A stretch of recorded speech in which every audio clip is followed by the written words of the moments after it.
May titikim at magsharon kaya. Cake na may disenyong ebak, kinaaliwan. Gaganahan kayang kumain ng mga bisita kapag nakita na ang disenyo ng cake na ito.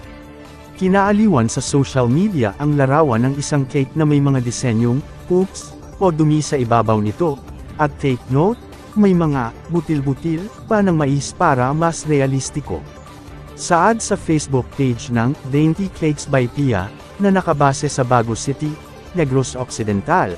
Ang nabanggit na cake ay ideya ng kanyang customer na hindi na pinangalanan at hindi na rin tinukoy ang event kaya nagpa-bake nito, yung cake na wala talagang titikim at magsasharon, mababasa sa caption. Wala akong kasalanan dito, baker lang ako na sumusunod sa client wahahaha. Dagdag pa niya, sabi ng hater ko, yung cake ko daw na ginagawa lahat parang. Totoo nga, umani naman ito ng iba't ibang reaksyon at komento mula sa netizens. But parang nasusuka ako noong na it's just a cake.